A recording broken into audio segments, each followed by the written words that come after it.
Hello दोस्तों, welcome back to this video. और आज के वीडियो में देखते हैं कि अजोर डिस्क स्टोरेज क्या होता है।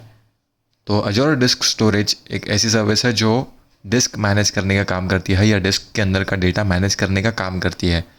अब डिस्क क्या क्या होते हैं, तो अगर आपके पास लैपटॉप है या डेस्कटॉप है तो उसके अंदर आपके ड्राइव्स रखे होते हैं। तो वो जो ड्राइव्स होते हैं वही उसको ही डिस्क कहा जाता है, जो अपने अंदर डेटा कंटेन करता है, फाइल्स कंटेन करता है और वो मैनेज करता है। तो जो भी ड्राइव्स आपके मशीन के ऊपर, आपके लैपटॉप के ऊपर माउंटेड रहते हैं उसको वर्चुअल डिस्क कहा जाता है।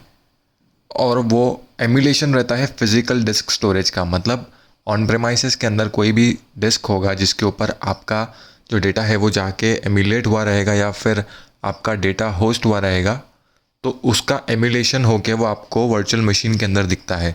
मैं आपको इसका एग्जांपल बता देता हूँ कि मेरे पास एक वर्चुअल मशीन है जिसके अंदर 3 से 4 टाइप के ड्राइव्स रखे हुए हैं। अब ये जो ड्राइव्स है यही वर्चुअल डिस्क है और इसको ड्राइव्स भी कहेंगे हम टेक्निकल लैंग्वेज में। तो ये जो ड्राइव्स है, ये सारे ड्राइव्स, इसको वर्चुअल डिस्क कहा जाता है या फिर डिस्क स्टोरेज कहा जाता है। अब ये जो डिस्क होते हैं ये मैनेज होता है अजोर के एंड से। मतलब इसकी मेंटेनेंस एंड अवेलेबिलिटी की रिस्पॉन्सिबिलिटी होती है माइक्रोसॉफ्ट की, मतलब अजोर क्लाउड की। अगर इस डिस्क में कुछ प्रॉब्लम आता है तो हम माइक्रोसॉफ्ट की हेल्प लेके उसको सॉर्ट कर सकते हैं या फिर उस चीज़ को रेक्टिफाई कर सकते हैं। अभी डिफरेंट टाइप के डिस्क में, मतलब डिस्क के अंदर डिफरेंट टाइप के साइजेस आते हैं और टाइप्स भी आते हैं। इसका मतलब क्या हुआ कि जो भी डिस्क होती है उसके अंदर मान लीजिए 32 GB की डिस्क है या फिर 1 TB की डिस्क आती है, 2 TB की डिस्क आती है। आपके रिक्वायरमेंट के हिसाब से आप डिस्क उसको इंक्रीज़ या डिक्रीज़ कर सकते हो, उसके साइज़ को और उसके टाइप को भी। अभी जो डिस्क स्टोरेज होते हैं उसके अंदर 2 टाइप होते हैं। एक होता है मैनेज डिस्क और एक होता है अनमैनेज डिस्क। मैनेज डिस्क क्या होता है ये हम समझ लेते हैं पहले। मैनेज डिस्क मतलब जो भी डिस्क जो अजोर मैनेज कर रहा है तो उसकी रिस्पॉन्सिबिलिटी अगर अजोर ले रहा है, मतलब उसको हाई अवेलेबिलिटी के साथ रखने के लिए, उसमें कुछ फॉल्ट हुआ तो उसका सब सपोर्ट हमें प्रोवाइड करने के लिए या फिर उसका मेंटेनेंस करने के लिए, ऐसी कोई डिस्क अगर अजोर प्रोवाइड कर रहा है तो उसकी रिस्पॉन्सिबिलिटी अजोर एंड से होती है और वो कहा जाता है मैनेज डिस्क, क्योंकि उसको मैनेज कर रहा है अजोर।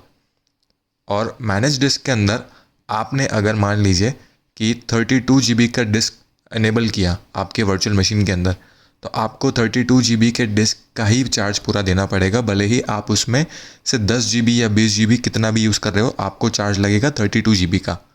और सेकंड कंसेप्ट होता है हमारा अनमैनेज डिस्क। अनमैनेज डिस्क का ये कंसेप्ट है कि अनमैनेज डिस्क के लिए ऐसे डिस्क अवेलेबल नहीं होते हैं जो माइक्रोसॉफ्ट मैनेज करता है या फिर अजोर मैनेज करता है। वो हमें क्रिएट करने पड़ते हैं स्टोरेज अकाउंट के अंदर।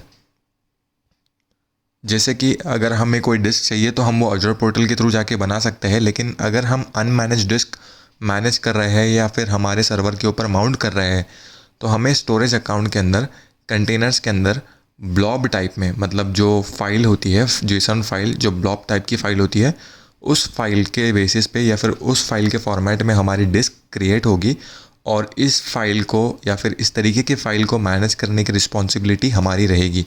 अगर इसमें कुछ भी प्रॉब्लम आता है तो उसका लुकआउट या फिर उसकी रिस्पॉन्सिबिलिटी पूरी हमारे ऊपर रहेगी। माइक्रोसॉफ्ट इसकी रिस्पॉन्सिबिलिटी नहीं लेगा अगर आप अनमैनेज डिस्क से काम चला रहे हो अपने वर्चुअल मशीन के अंदर। और अनमैनेज डिस्क का कंसेप्ट क्यों एग्जिस्टेंस में है, क्योंकि मैनेज डिस्क में अगर आप 32 GB का डिस्क एनेबल कर रहे हो तो आपको पूरा 32 GB का चार्ज देना पड़ रहा है, मतलब पैसे देना पड़ रहा है। लेकिन अगर आप अनमैनेज डिस्क यूज़ करते हो, आपके पास अगर 200 GB का आपने स्टोरेज लेके रखा है स्टोरेज अकाउंट के अंदर, लेकिन आपने सिर्फ 100 GB उसमें से यूज़ किया, आपको सिर्फ 100 GB का चार्ज लगेगा, 200 GB का स्टोरेज का चार्ज नहीं लगेगा। इसलिए अनमैनेज डिस्क चार्जिंग चार्जेस के मामले में थोड़ा सा फ़ायदेमंद होता है कंपनीज़ के लिए या फिर इंडिविजुअल्स के लिए। मोस्टली जो प्रोडक्शन एनवायरनमेंट में यूज़ होता है वो होता है मैनेज डिस्क, क्योंकि अजोर उसकी रिस्पॉन्सिबिलिटी लेता है और अजोर उसको मैनेजमेंट देखता है। मतलब कुछ भी प्रॉब्लम आ गया तो हम अजोर के पास जा सकते हैं कि हमारे डिस्क में सो एंड सो प्रॉब्लम आ रहा है, आप उसको रेक्टिफाई करके दे दीजिए। उम्मीद करता हूँ आपको ये वीडियो समझ आया होगा। अगर आपको कुछ डाउट है तो आप कमेंट सेक्शन में भी मेंशन कर सकते हो। वीडियो अगर आपको अच्छा लगे तो वीडियो को लाइक कीजिए, चैनल को सब्सक्राइब कीजिए। Thank you very much.